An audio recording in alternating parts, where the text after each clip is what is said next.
नमस्ते दोस्तों। आज हम एक बहुत ही दिलचस्प विषय पर चर्चा करने जा रहे हैं। आज हम बात करेंगे द सिम्पसन्स के बारे में, जो एक ऐसा शो है जिसने दशकों से दर्शकों का मनोरंजन किया है और कैसे इसने असली जिंदगी की बहुत सारी घटनाओं की भविष्यवाणी कर दी। यह शो सिर्फ एक कार्टून नहीं है, बल्कि एक ऐसा माध्यम है जिसने कई बार भविष्य को सही साबित किया है। ये कार्टून तो आप सबने देखा ही होगा, लेकिन क्या आपने कभी सोचा है कि इसके पीछे की कहानियां कितनी सटीक हो सकती हैं? लेकिन क्या आपको पता है इसने कितनी सारी चीजें पहले ही बता दी थीं? ट्रंप का राष्ट्रपति बनना, स्मार्ट वॉच का आना और भी बहुत कुछ। साल 2000 में एक एपिसोड आया था जहां मैं राष्ट्रपति बन जाती हूँ। यह episode bard to the future था, जिसमें दिखाया गया था कि मैं यानी लिसा सिम्पसन अमेरिका की पहली महिला राष्ट्रपति बन जाती हूँ। और पता है मुझे देश का बजट किसने बिगाड़ के दिया था? यह एक बहुत ही मजेदार और चौंकाने वाला मोड़ था। जी हाँ, ट्रंप साहब ने। उस समय यह एक मजाक की तरह था, क्योंकि ट्रंप एक बिजनेसमैन और टीवी पर्सनालिटी थे। उस समय तो किसी ने सोचा भी नहीं होगा कि यह सच हो जाएगा, लेकिन यह एपिसोड दर्शकों के बीच बहुत लोकप्रिय हुआ। लेकिन 2016 में ट्रंप सच में अमेरिका के राष्ट्रपति बन गए। ये एक ऐसा पल था जब सभी को लगा कि सिम्पसन्स की भविष्यवाणी सच हो गई। सिम्पसन्स वालों को कैसे पता चला? क्या ये महज एक संयोग था या कुछ और? क्या उनके पास टाइम मशीन है? ये सवाल आज भी लोगों के मन में है। सिम्पसन्स की कई भविष्यवाणियां सच हो चुकी हैं, जिससे यह शो और भी रहस्यमय बन गया है। सिम्पसन्स ने न केवल ट्रंप की राष्ट्रपति बनने की भविष्यवाणी की थी, बल्कि और भी कई घटनाओं की भविष्यवाणी की है, जैसे कि स्मार्ट वॉच, वीडियो कॉलिंग और यहाँ तक कि डिज्नी का फॉक्स को खरीदना। ये शो अपने समय से आगे कैसे सोच लेता है? क्या यह महज संयोग है या इसके पीछे कुछ और है? सिम्पसन्स के प्रशंसक हमेशा इस बात पर बहस करते रहते हैं। ये शो न केवल मनोरंजन करता है, बल्कि सोचने पर भी मजबूर करता है। सिम्पसन्स के लेखक और निर्माता हमेशा से ही अपने अनोखे और सटीक व्यंग्य के लिए जाने जाते हैं। शायद यही कारण है कि उनकी भविष्यवाणियां इतनी सटीक होती है। चाहे जो भी हो, सिम्पसन्स का यह एपिसोड और ट्रंप की राष्ट्रपति बनने की भविष्यवाणी हमेशा याद रखी जाएगी। यह एक ऐसा पल था जिसने सभी को चौंका दिया और सिम्पसन्स को और भी लोकप्रिय बना दिया। तो क्या सिम्पसन्स के पास सच में टाइम मशीन है? यह रहस्य शायद कभी सुलझ नहीं पाएगा, लेकिन तब तक हम इस शो का आनंद लेते रहेंगे और इसकी भविष्यवाणियों पर हैरान होते रहेंगे। 1995 में जब स्मार्टफोन भी नहीं थे, तब सिम्पसन्स ने स्मार्ट वॉच दिखा दी थी। मेरे शादी वाले एपिसोड में मेरा मंगेतर घड़ी से ही फोन पर बात कर रहा था। उस समय तो ये जादू लगता था, लेकिन आज तो ये आम बात हो गई है।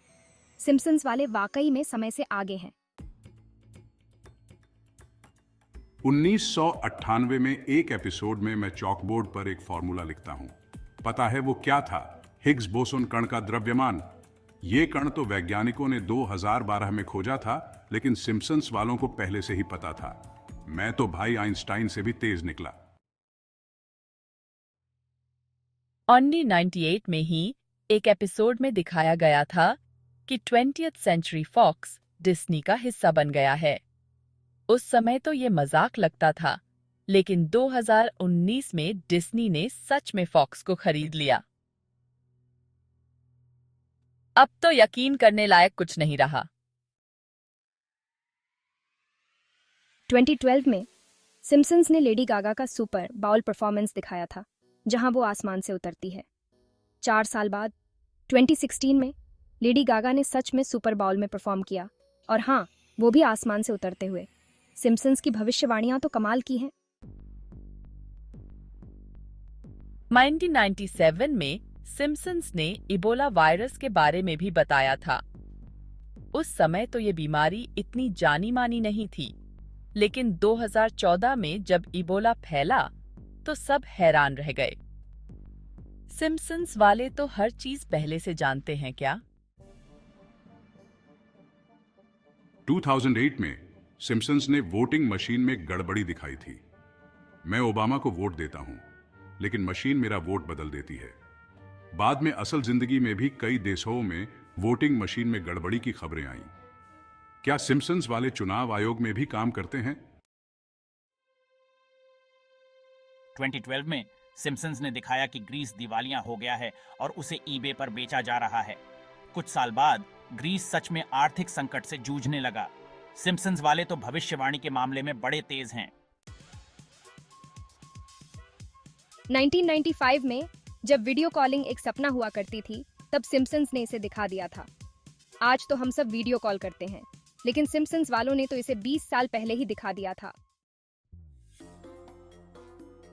1994 में सिम्पसन्स ने ऑटोकरेक्ट की गलतियों को भी दिखाया था। उस समय तो ये नया नया था, लेकिन आज तो हम सब इसके शिकार हो चुके हैं। सिम्पसन्स वालों को तो पता ही था कि ये टेक्नोलॉजी हमें परेशान करेगी। 1995 में सिम्पसन्स ने लंदन में एक ऐसी इमारत दिखाई थी जो द शार्ड जैसी दिखती है। द शार्ड तो 2012 में बनकर तैयार हुई थी, लेकिन सिम्पसन्स वालों ने इसे 17 साल पहले ही दिखा दिया था। कैसे करते हैं ये लोग? 2010 में सिम्पसन्स ने दिखाया कि बेंट होल्मस्ट्रॉम नोबेल पुरस्कार जीतेंगे। 6 साल बाद 2016 में होल्मस्ट्रॉम ने सच में अर्थशास्त्र का नोबेल पुरस्कार जीत लिया। सिम्पसन्स वाले तो नोबेल कमेटी से भी तेज निकले। 2010 में सिम्पसन्स ने दिखाया कि अमेरिका की कर्लिंग टीम ने विंटर ओलंपिक्स में स्वीडन को हरा दिया। 8 साल बाद 2018 में अमेरिका ने सच में स्वीडन को हराकर गोल्ड मेडल जीत लिया।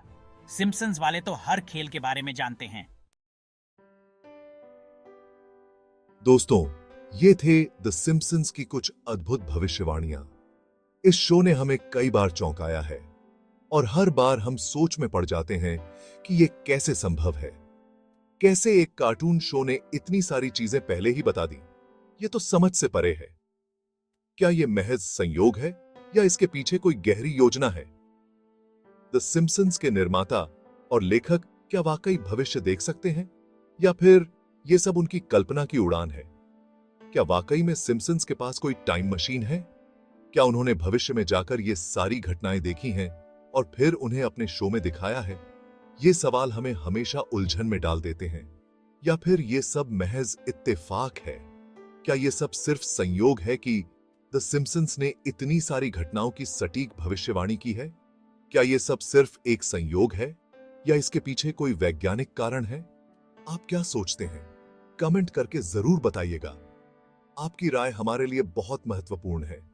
क्या आपको लगता है कि द सिम्पसन्स की भविष्यवाणियां महज संयोग हैं या इसके पीछे कुछ और है? अगर आपको यह वीडियो पसंद आया हो तो लाइक और सब्सक्राइब करना न भूलें। धन्यवाद। हम आपके समर्थन के लिए आभारी हैं और आपके लिए और भी रोचक वीडियो लाते रहेंगे। हमारे चैनल को सब्सक्राइब करें और बेल आइकन को दबाएं ताकि आपको हमारे नए वीडियो की नोटिफिकेशन मिलती रहे। धन्यवाद।